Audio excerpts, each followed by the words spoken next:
Welcome to LollieTasking.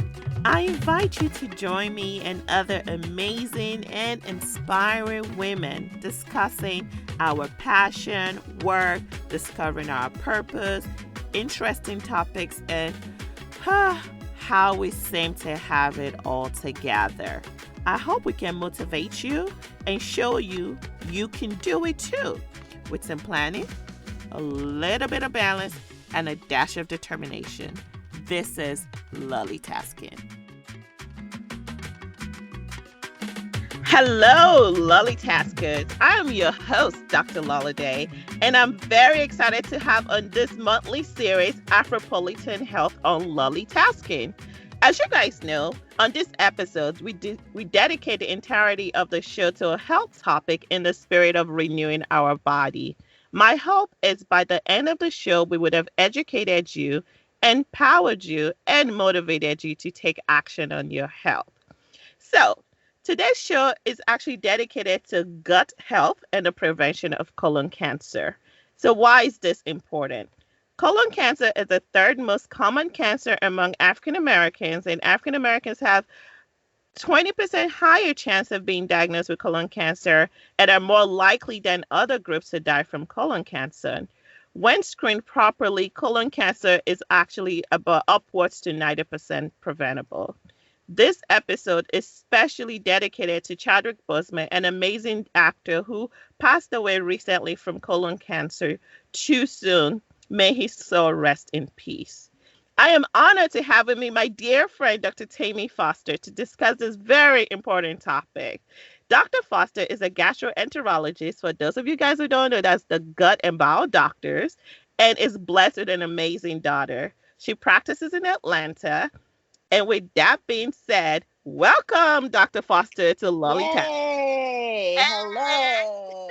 Thank you for having me, Lola. I'm honored, and I think that given the recent death of Chadwick Boseman, unfortunate early death, that this is a very timely topic, and we're actually also coming up to Colorectal Cancer Awareness Month next month in October, and so I think that this is a really, really great time to do this, and thank you so much for having me. Absolutely. I'm so glad you're the one that chose. We're very honored to have you in the LollieTasking crew. Okay, so as you guys know, like everybody has been so sad, Wakanda forever, y'all. It's been really, really sad to hear about Chadwick Boseman's death. We were looking forward to Black Panther 2 and all the things he would have done. While his death was untimely, I think it did bring something to the forefront, which is health and how important it is for us to, not only take care of our daily health and also take care of preventative things that will help us not get things like colon cancer. So when he died, I started researching about it. And like I said earlier in the episode, it actually has a higher percentage in African American. So, but before we get started into talking about that specifically, can you please just tell us a little bit about yourself and how and why you became a gastroenterologist? Oh, wow. Yeah. So my name is Temi Foster, as you have already mentioned. I'm a gastroenterologist here in Atlanta. I've been doing this I've been a gastroenterologist for 11 years now, officially practicing GI for 15 years. It's always hard. Do you do when you started your fellowship or whatever? Yeah. But I've been doing this for some time. And I went to med school at Mount Sinai School of Medicine. Shout out to MSSM, all my Mount Sinai people. Okay, and Mount Sinai in New York. And and Sinai is a huge GI center. So Dr. Crohn's, who discovered Crohn's disease, was at Mount Sinai. Wow. And as a result, it was sort of when I was in med school and in training, we got to be trained and taught by a lot of experts in that field. And when you're privileged to be with people who are experts in the field and very passionate, you also become passionate and excited. Yep, it rubs off on you. Yes. So in fact, I knew I wanted to be a gastroenterologist before I knew, like, I didn't even understand that I needed to do internal medicine to be a Yeah. gastroenterologist, right? Um, yeah, so when people ask me that, really it's because I had great mentors who were very excited and happy. Like, they were the cool doctors in the hospital. They were Hmm. happy. They wanted to teach, and it definitely, definitely rubbed off on me. And That's awesome. That's awesome. So yeah, GI docs are one of the, I would say they're one of the cooler bunches out of the doctor subspecialties, I would we say. try. I think they break that facade. We're definitely, So we're friendlier. We're less uptight. When we're doing right, it, we're cuckoo now. exactly, So exactly. You get those stress. You're like, it is what it is. What you bring, what you take in goes out the other way. right, And you know what? GI often, unlike cardiology, it's not really life or death. So we have time for, levity. Yeah, it's not instantaneous life or death, but it could be prolonged, right? And I Yeah, think that's why absolutely. GI is quite interesting because whatever you're eating today could affect your life like 10, 15 years from now, Absolutely. which is Absolutely. why this actually segues very well to my next question for you. Like, what exactly is gut health? Like, what if you're gonna say you have to have a healthy gut? Like, what do you think of like that of Hmm. healthy in that aspect? Yeah. Oh, that's a good question. Gut health. Well, I think I would say that gut health, right, is like whole health. So Hmm. if your gut is unhealthy, it's going to significantly affect you in a way that maybe not other issues that we have in the body might. A lot of the things we have, like we call hypertension, the silent killer, diabetes, usually, like, you can be hypertensive and not know it until it's like very late. You can have, Right. insulin resistance and be pre-diabetic and not realize it. But if your gut's not working, you're gonna know, right? Right, So right. you're constipated, you've got heartburn, you're having diarrhea, you've got stomach pain. It's usually, colon cancer is different. But Hmm. in terms of gut health, I think that gut health is really like whole health. That's one of the first signs that something is not quite right, Right, I would right. say. And what are some things you think people can do to help them have better gut health? Um, so I think that eating, so I think that the things that help your gut are oftentimes the things that help your whole health again. So a balanced diet, Mm. is always going to be helpful. And then, you know, a plant-based diet as best as you can. Like, I'm not going to be vegan anytime soon, but I Right. strive, like, I wish I could be, because we have evidence that really that plant-based diet is Mm-hmm. probably the healthiest one, and definitely for your gut. A diet that's high in fiber. So if you're eating a plant-based diet, you're going to have high fiber, um, not too much processed foods. I Right. always tell my patients that, if God made it, then it's probably fine.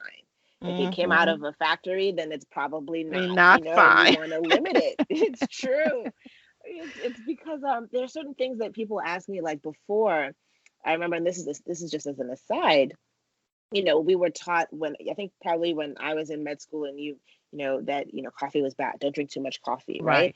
And I actually made a huge effort to wean myself off coffee, and I was drinking Diet Coke. And then now we Mm. know that, yeah, any sort of chemical sweetener is bad for you, Right. right? Even Yeah. though it doesn't have any calories. And Mm-hmm. coffee is actually an antioxidant, and actually has been shown in moderate, because everything that's in Everything in moderation, moderation. right? Right. So Right. in moderate amount will, is protective, against, say, like pancreatic cancer, to use, to Mm-hmm. segue into GI. Mm-hmm. And so to me, that's why I tell my patients, like, if God made it, it's probably fine Right. in moderation. So just eating, making sure you have a healthy diet, plant-based, high fiber as best you can, decreasing processed meats and foods, because a lot of those preservatives and the things they use to process them are actually, they're pro-oxidizers. And then those Right. those are the things that lead to the inflammation, that lead to things like colon cancer, and other issues in the gut, irritable bowel syndrome, for example, Mm-hmm. which we can get into as well. I So always yeah, tell I always tell my Lolly taskers because we talk about, how we can kind of keep our body. I'm like, just don't eat crap. that's it. Carbonated beverage, refined sugar, artificial That's sweetener, it. processed food. Don't eat crap. Eat food, Right. Eat like food. Eat food from a farm. from a Eat farm. eat what we get like from a farm. And if you're gonna eat meat, don't eat processed meat. Eat meat that was like Right. from a butcher. Mm-hmm. That hasn't Like the way been God wanted it to absolutely happen. And I know, like, and there's some people that they could eat healthy all their lives and they still end up having cancer. So we're not absolutely saying that, this will 100% prevent anybody. But we say, like, those are some of the risk factors that we've seen. And in saying that, can you talk a little bit about what colorectal cancer is? And when you're done talking about it, can you also tell us why you think it's higher in the African American community? okay. So colorectal cancer is the third leading cause of cancer in the United States. It's the second leading cause in men behind prostate, and third leading in women behind breast and lung. So it's not something that's uncommon. I think people don't realize how common it is. Like Right. everybody is willing to get their mammogram and get their prostate checks, but screening for colon cancer is oftentimes neglected, and I don't think people realize how common it is. So it is very common. What happened to Chadwick Boseman is not, yes, it was surprising due to his age, but it is something that it happens frequently in this country. Um, so colon cancer come from basically from polyps, right? And so who are the people that are at risk for polyps? Or sorry, why do people get polyps? The answer to that, we don't know why people get polyps. We know people who are higher risk to develop polyps, and those polyps are the things that grow into cancer. And we find that about 30% of people will have polyps on colonoscopy, right? So one out Wow. of three people makes a polyp. So that's Wow. why, because we That's can't high. predict, it is high. Yeah. So because we cannot predict who those people are, everybody has to get screened, Right. right? So you mentioned that African Americans seem to be at higher risk. Um, we African Americans tend to have more advanced polyps on screening. Hmm. So, and that, which is one of the reasons why the GI societies, about 15 years or more ago, decided that African Americans should be screened earlier than everybody else. So the Right. screening age um, for African Americans is 45 and has been for some time. And we've sort of talked offline about the different societies having different age guidelines. Some societies are now Right. calling that everybody should start at 45, and I'm sure the GI societies haven't adopted that yet. So officially, it's still 50 for everyone else, unless you're higher risk, and we have Right. different determinations for what make you higher risk. And but that may be reassessed because, as we know, people are getting polyps younger and younger. Even younger. Yeah. Yeah. So we'll see how that plays out. So why are African Americans? I don't know the answer to that. And it's funny. I was talking to we're both Americans with Nigerian parents, Right. right? So I was talking to one of my friends, and I was talking to my cousin, and she was like, "Well, do you know if Africans have the same risk?" Which is interesting. So That's is it a an very good environmental thing? question. Right. Is it Yeah. environmental? Like, is it a Black person living in America that is at higher risk, or is it Black people in general? Ah. Right. Right. Um, Unfortunately, we don't know the answer to that, only because we don't have a lot of details about cancer in Africa in general, right? Mm. We don't have that data. And I think that would be interesting to know. So we could tell if it was more a genetic thing versus Right. an environmental thing. Um, I think that so the short answer is I don't know. I am not one of those people who likes to say that African Americans, their diet is so bad and blah blah blah. I think the American diet in general Mm-hmm. is bad. Mm-hmm. I think we all know that, and I think that obesity rates, which is obesity is a risk factor, Yes, they're high in the African American community, but they're high in American community, Right. right? It's not just Exactly. African Americans. I live in Right. the South. Everybody's obese. Right.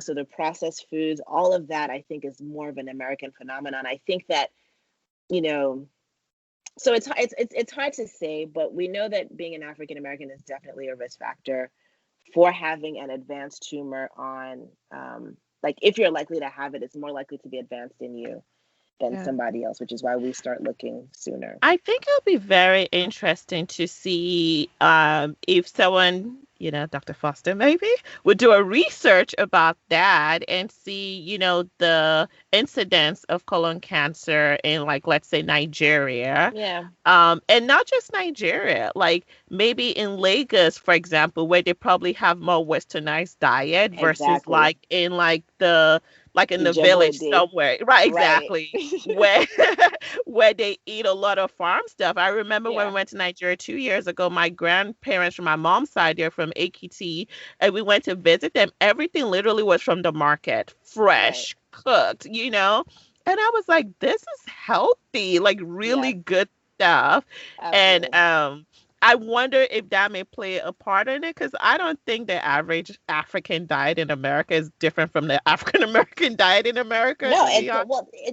you're right. And I was talking to another one of my cousins, and obviously it depends on your social economic status, right? Right, But right, right. yes, the middle class to upper middle class Nigerian person living in Lagos or Abuja is probably eating lots of processed foods. Hmm. I was talking to my cousin, another cousin, and I was like, she was, she wants to lose weight, and I was like, I would like, you don't have to eat kale if you can't find kale in Nigeria. Right. Ugu is a superfood as well, but we don't know that.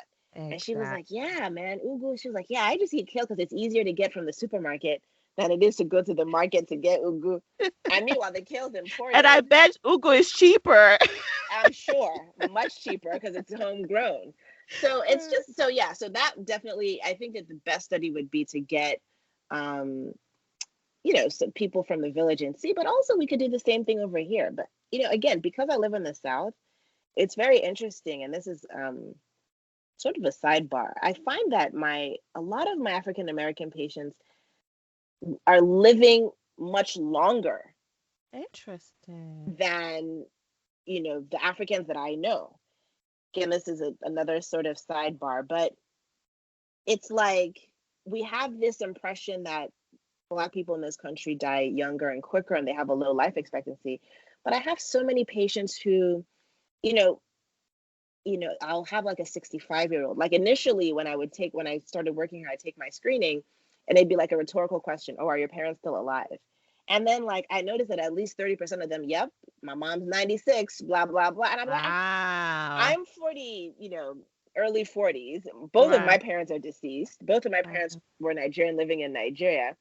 And over here, I have so many patients who have 70-year-olds whose parents are still alive.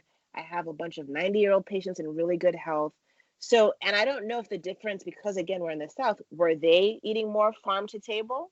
Mm-hmm. Who knows? Mm-hmm. Obviously, sort of our generation is not as healthy. There's a lot more obesity, Right. but I think so. I don't know whether it's environmental versus genetics. And I suspect it's probably more environmental, if Right. anything. So what we're doing to ourselves, what is being done to us, etc.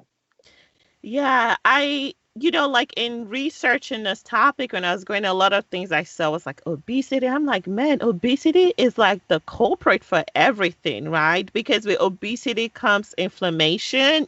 Hmm. With inflammation comes like, we know that inflammation leads to cancer. So if you have higher Absolutely. inflammation in your body, and I just think, yeah, not everybody has access to farm to table. So people are going to eat what they see, but just Yeah, having that choice to just pick healthier choice because your food is it is the medicine to your body.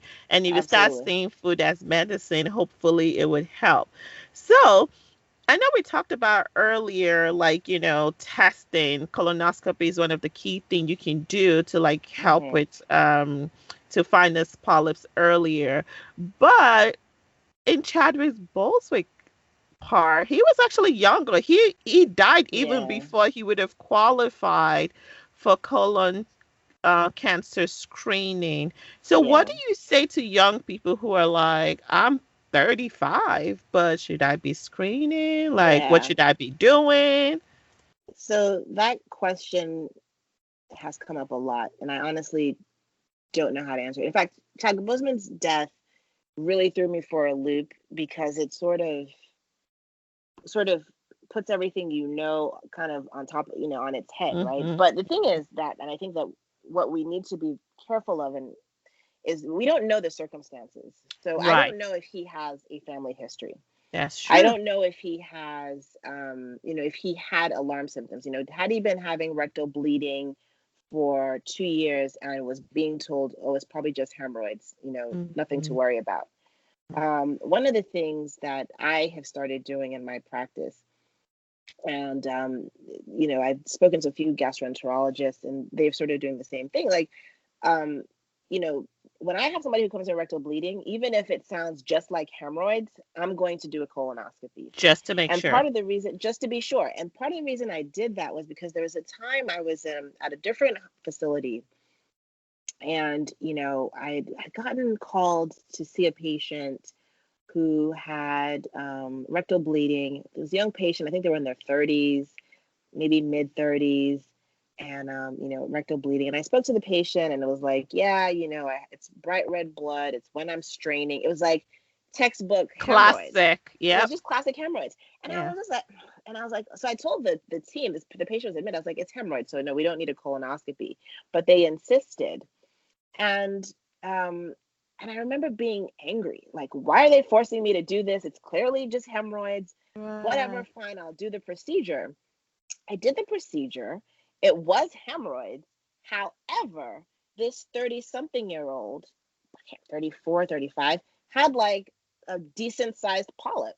The Wow. polyp was like, it wasn't huge, but it was like 5 millimeters, which is like an average size polyp that you would see on like maybe a 48-year old, or a 50-year-old on their first screening Mm-hmm. colonoscopy. Mm. That definitely would have turned into cancer before they hit time to start screening. And I Wow. took that as a lesson. In my practice, I'm always sure to listen to what I consider the voice of God. Mm-hmm. And I took that as a lesson. I said, you know what? Anytime you see bleeding, Mm-hmm.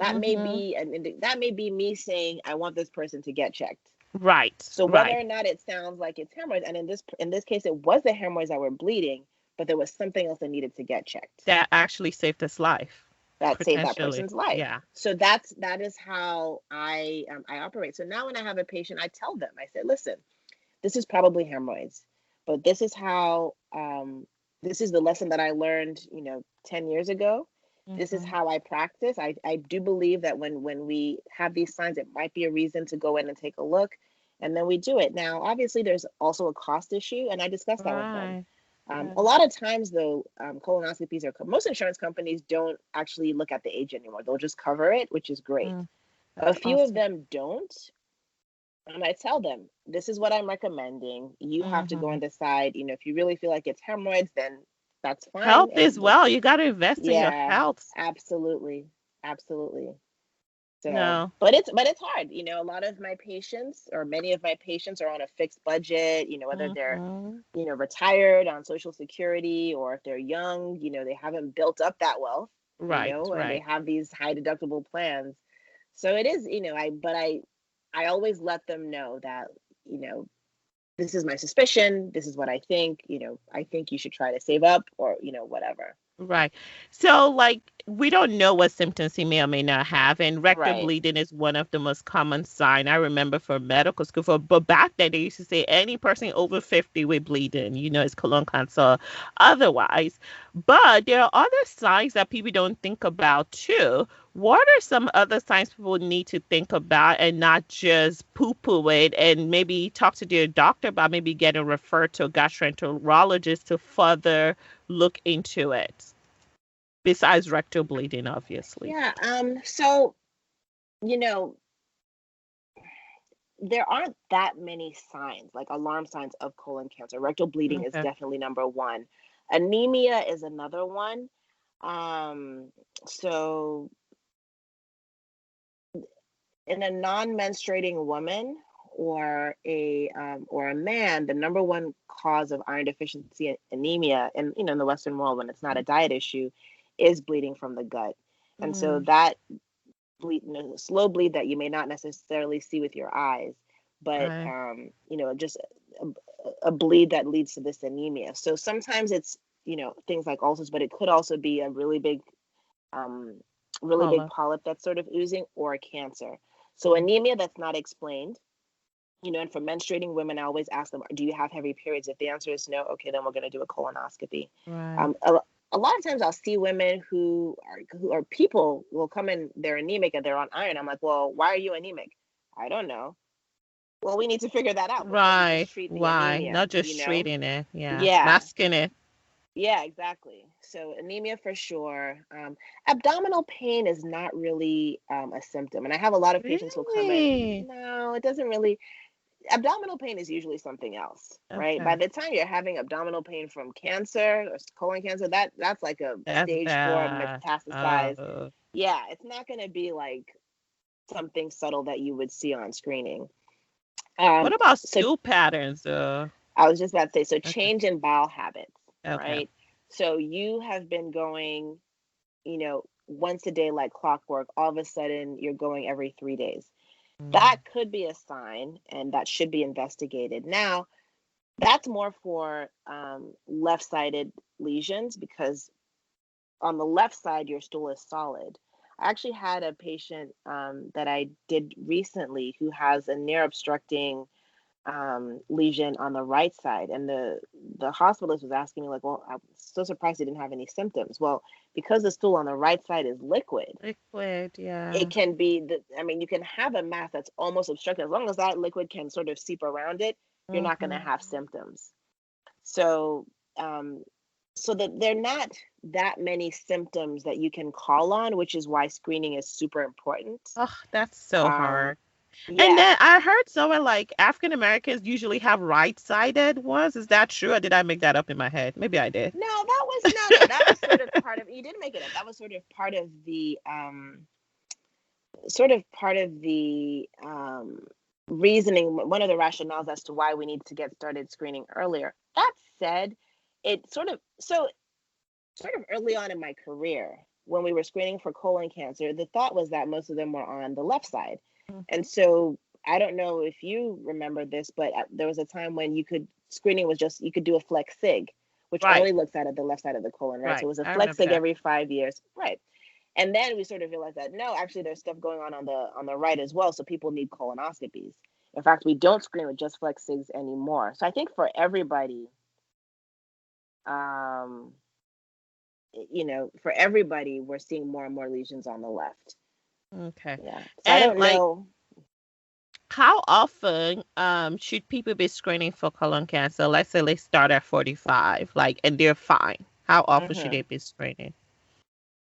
So if you have had a you had a good prep, and there was nothing found, then it's every 10 years. Oh, good. Okay, 10. Yeah. So you don't need these colonoscopies often. And it's funny because I'll have some people that are like, well, it's time. I had one a year ago. No, ma'am, it's not time. We Some people good. are super anxious and they want to make sure, but it's not like Yeah. the mammogram.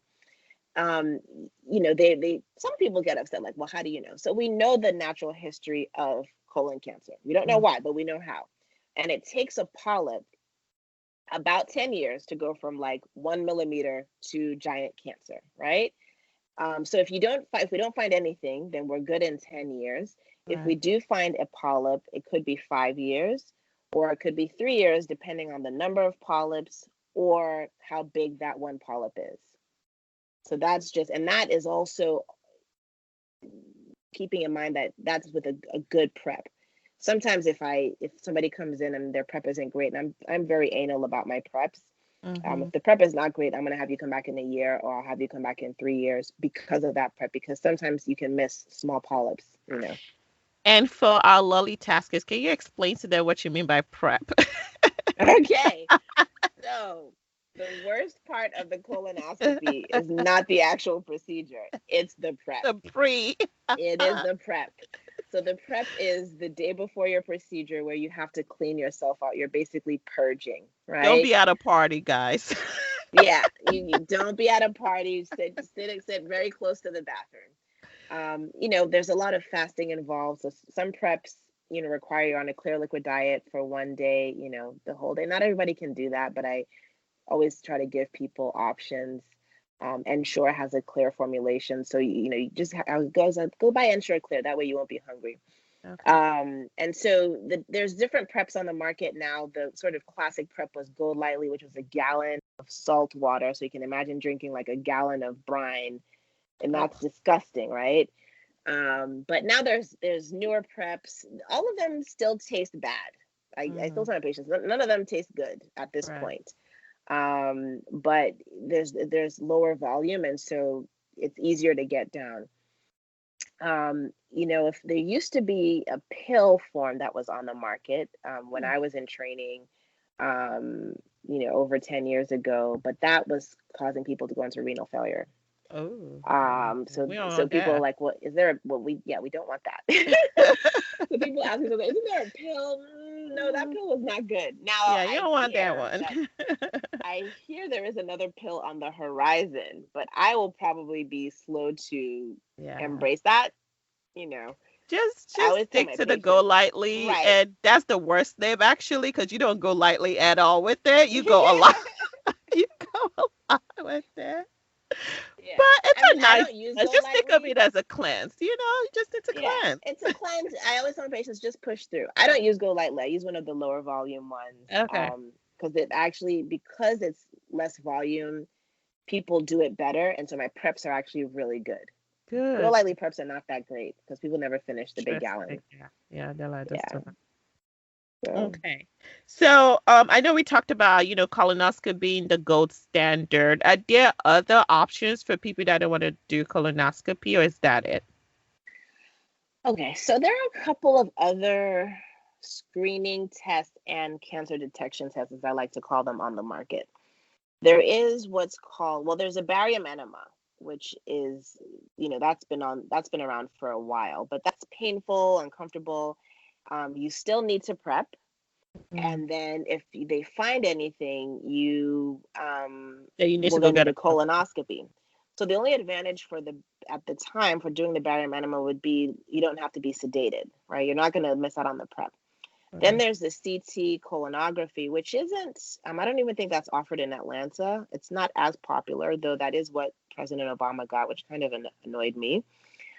So similar thing, you do, Segue. I'm like, dude, like, why are you, no, you want to promote the best thing. But anyways, Right. but because he didn't want to be sedated, because as if the president's sedated, that means something. He Right. had that. Right.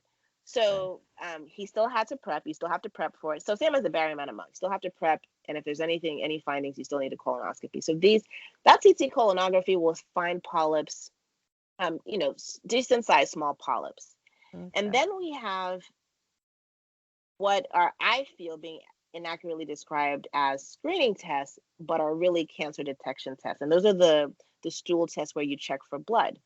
So there's the fecal occult blood test, which is commonly used. That's supposed to be done once a year. And it looks for microscopic bits of blood and a little bit of, depending on the type, it'll sometimes look for the DNA, cancer DNA cells or whatever. Um, and, those are decent in terms of detecting cancer, Mm. um, but they're not great at detecting polyps. So they can only really do very big polyps, which in my mind, you don't want to wait until the polyp is It's very gotten to big that point. Yeah. or it's cancer, right? Right. But that's where those are useful. They're not going to detect, a smaller polyp. Right. Um, and then right now, there's a lot of ads for the Cologuard. The Cologuard is actually not as good as the regular stool test. It's not as sensitive. Right. How which is interesting. It's not as sensitive, but it's you know almost 600 times the cost. It's very Oh, expensive. wow.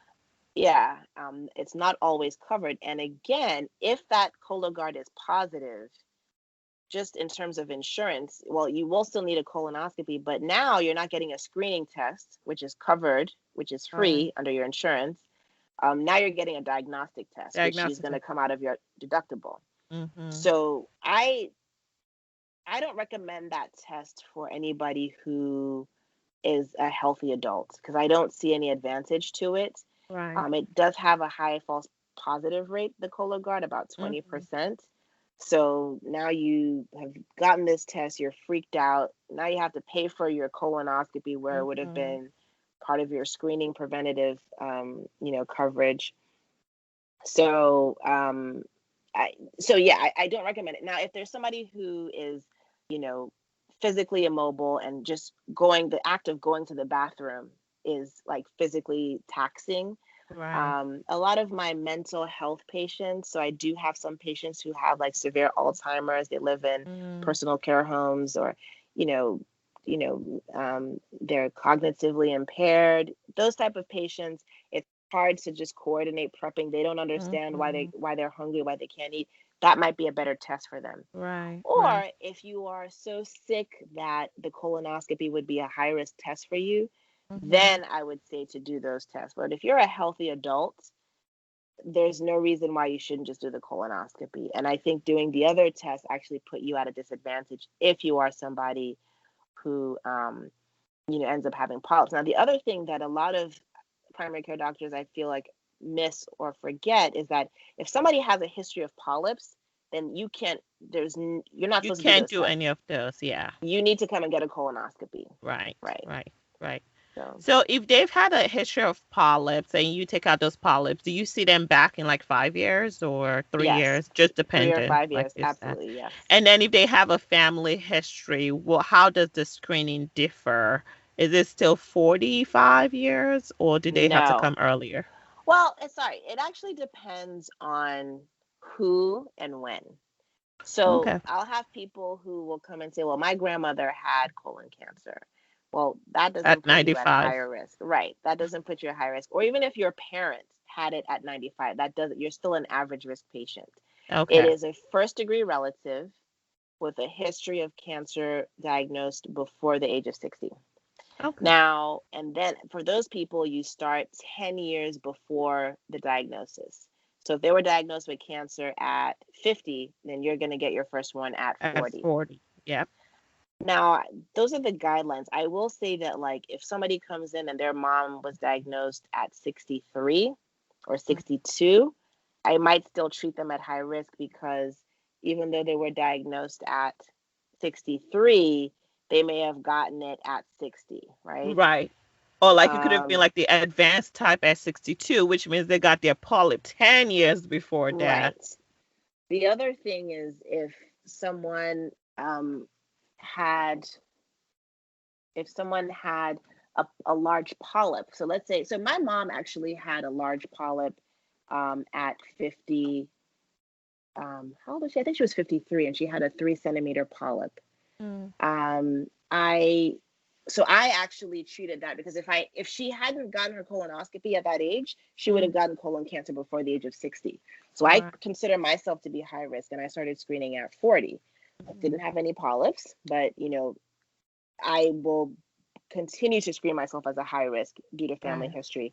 Right. When you have a family history, not only do you start at an earlier age, but you also do it at a shorter frequency. So you'll always be every 5 years. Okay. And the reason for that is, with every colonoscopy, there's always a chance that a small polyp is hiding somewhere and is Right. missed. Right. So the shorter frequency is so you can find those missed ones, not because it's growing any faster. Mm-hmm. Okay. No, I think that's helpful because I actually had one of my sister's friend, her think her dad had it at 50 and she was saying she Hmm. kept asking her doctor and they're like, no, not till 45. So I was like, nope, you need to get it No. at 40. Yeah. You need to get it at 40. So that's good to know that not only do you screen earlier, you also screen frequently too. More frequently, yeah. Right. So, one of the things I talk to people about when they ask me about Chadwick Boseman, like, he got it at like 38, I think, because he's had it for 4 years. So when he was diagnosed advanced, it was already 38. Right. I tell them we don't know one, the type of cancer he has. yes, environmental comes in, but I know genetics also comes in too. Yeah, Is for there sure. other things that make younger shoot? I mean, I guess I'm trying to say, are there other things younger people need to look at to push them into getting that colonoscopy? Absolutely. So there are a bunch of hereditary cancer syndromes that put you at higher risk. And sometimes people don't even realize, if they don't know their family tree that well. So like Right, Lynch syndrome or hereditary polyposis syndrome, those are Lynch syndrome is interesting because it's not just colon cancer, right? So there are other cancers involved, endometrial cancer, breast cancer, ovarian cancer. So you have to know the pattern. In fact, I had a case recently of a young woman. She was also, I don't know if I think she's late 20s. And she came in with rectal bleeding. Again, sounded like hemorrhoids, hmm, but, my policy is to scope everyone. And I mean, she had a giant polyp, like it was like three wow, centimeters, right? So I was like, whoa. And then I was like, do you have a family history? And she was like, yeah, well, her mom passed away because she had mentioned it to me that her mom had two cancers, but it just didn't click at the time because it's not just right, the one parent, right? It's also like right. first degree relatives. So ended up sending her to genetics for testing, and she actually did come back positive for Lynch syndrome. Oh, wow, um yeah. and I'm And just those syndromes are interesting because it's like the people that have cancers could have like different types of cancers. So you're Yes, not thinking, oh, right, her mom didn't have colon. Her mom had, I think, and she also didn't really know, so she was like, yeah, I think my mom had um she had one cancer, I think it was endometrial, and then she ended up passing away from breast, or I can't even remember if she had both and passed away from something else, but it initially wasn't a flag for me. right. Because again, we're sort of used to um not the second, what is it, fourth quarter quarterback, whatever, however you say Yeah, that I got thing. what you're trying to say. No, you're right. I have to Monday question night myself. quarterback or what? Yeah, Monday night quarterbacking, right. um because I'm looking like, oh, maybe I should have really realized, but the thing is that because common Hindsight. things being common, Mm. and then the story is always, I strain, I'm constipated, constipation is Mm. common, bright red blood, I'm like, okay, it sounds like you've got hemorrhoids. But and the, the interesting thing about her, and this is another reason why I always bring in God into my practice in my life. I saw her right before we shut down for COVID, Wow. and I saw her like, I think, whatever, like 1 or 2 weeks before my office got completely shut down. And I told her, I said, and at the time I already knew we weren't scoping. So I said, Mm. okay, listen, it's probably hemorrhoids, but we need to do this colonoscopy. However, unfortunately, we're not scoping right now. So I'm going to, as soon as we open up again, I will make sure to call you. And Right. she started crying. And she was Oh, crying. She was like, I just know that there's something wrong. And I said, and I was like, don't worry, I got you. As soon as we open up, I'll figure it out. I was even trying to figure out, maybe we would, because we were doing some emergent cases, and I was kind of, mm-hmm. I was like, okay, maybe I can work on that in the background. Right. But we ended up opening up. But because she cried, she's like, I was like, I got to scope this You lady. got to So get her in. I got to get Hmm. her in. I'm going to take care. As soon as we opened up, I was like, okay, find me this patient. We got to get this done. And we Right. did it. So again, I feel like it's always like, I'm always a firm believer of just listening to God's voice and listening to the signs. If I tell She you knew. how, yeah, if I tell you how many times intuition has saved me in Yes. medicine, like Yes. there's some things that don't, like there was this, now we're totally digressing, y'all. Uh, I remember this particular child came to me and it was like vasovagal. So it's like basically Hmm. like they don't drink, so they're a little Hmm. dizzy. But on all my pictures, I get EKGs, and the EKG was normal, but it was just a little sound, something just Hmm. wasn't right about it. Like, I could have pinpointed. I was like, that T was a little funky. Let's just do an echo. I told the dad, this kid had like EF of like 15%. Wow. And I was like, holy schmoo. Right. Right. Like, you know, and it just, and people know on LollieTasking, I talk about God, like you just have to follow that intuition sometimes. And I thank God Yes. that you followed that intuition.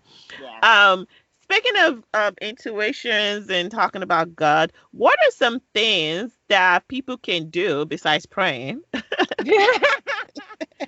Right. What are Stay some prayed things? up, y'all.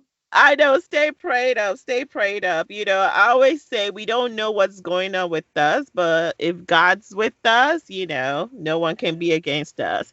But Yes. what are some things we could tell our families and friends to kind of like do? I mean, they've listened, you said a lot of it, and yeah, just like a little summary to like keep gut health and also to prevent colon cancer. So we could decrease this increase in the African American population for colon cancer. Should it be screening? Should it be diet? Should it be, I have a feeling it's Right. gonna be everything. No, it is definitely everything. But the main, the best way to prevent colon cancer is to get your colonoscopy, and your age appropriate, symptom appropriate colonoscopy. We,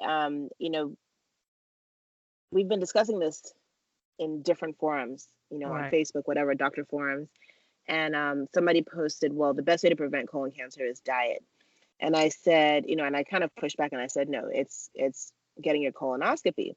And Mm. then somebody was like, well, we know that diet has a big effect. I think he's just trying to focus on that. And I said, absolutely. I am not taking away from the benefit of having a proper, awesome diet. What I don't want people to do is be like, I Mhm. have this, I'm on a plant-based diet, I am vegan, I don't need to get a Right. colonoscopy, because Right. no. Because even Right. you can be perfect. And if your genes are not perfect, Mhm. all bets are off. So Right. definitely number one way to prevent colon cancer, third leading cause of cancer in the United States, is to get your screening colonoscopy. And this is important for everyone. It is important for African Americans who do have a higher risk. It is important for obese people who seems to be at higher risk. If you're diabetic, if you have comorbidities, you're probably have a higher chance of having polyps. But even if you are super skinny and perfect diet, etc., you need to get screened. Aside from that, we've sort of talked about the importance of diet, not being overweight or obese, Right. so just really overall health. I think we, in terms of like supplements, this the same in the same forum, somebody had mentioned, aspirin. Probiotics, maybe. Well, probiotics don't prevent colon cancer, but probiotics are definitely important for gut health. Gut health. Yeah. So gut health being, for people who are constipated, for people who are, who have diarrhea, for people who have irritable bowel syndrome, which is very common, second only to the cold in as a cause of work absenteeism. Mm. Probiotics are going to be great. Now, just an aside for probiotics, I have my daughter, who is now, she's going to be 7 next week, has been on probiotics since she was 6 months. Mm. And I was a little bit hesitant. So, well, my family, we have chronic constipation. So we're all Okay. constipated. And my baby's Okay. been constipated since she started solids, which is at 6 months. Right. And I was a little bit hesitant because I was like, I don't want to give the 6-month-old baby, probiotics. And then the guy at the health food store, and well, that as doctors, we're not trained the best on these things, right? On the Nope. alternative Nope. complementary medicine stuff. So a Right. lot Yeah. of it, we have to educate ourselves. So the Exactly. health food guy is educating me, and he's like, listen, when back in the day, we ate fermented foods. Those Mm-hmm. fermented foods have probiotics. Yep. So in Nigeria, those fermented foods are Ogies Iru, and Ogi, exactly. mm-hmm. In the in the Asian community, the South Americans they eat kimchi. The Europeans were eating sauerkraut. We're all eating That's yogurts. so true. Yeah, That's so so we've true.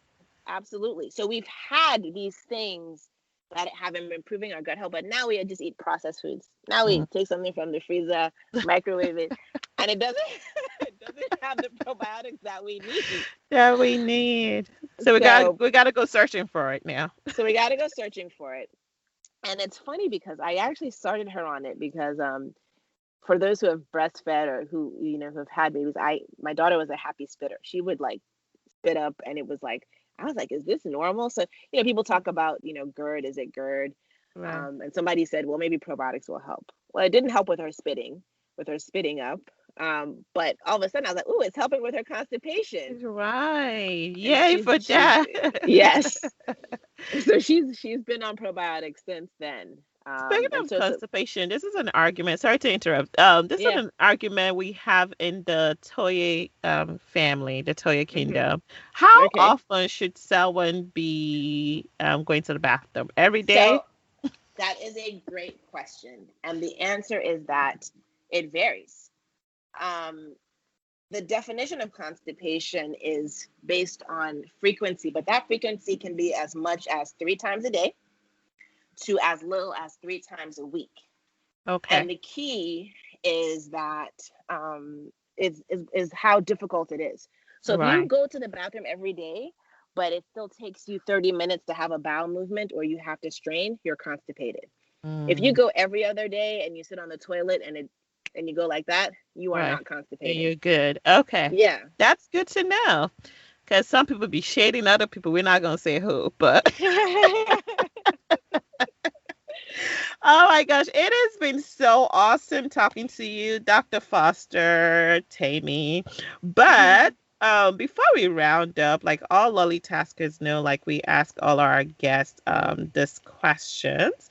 So the very first question I want to ask you is, so what is one pearl? You said this, but I have a feeling what you're gonna say. What is one pearl that can save a person's life in your specialty?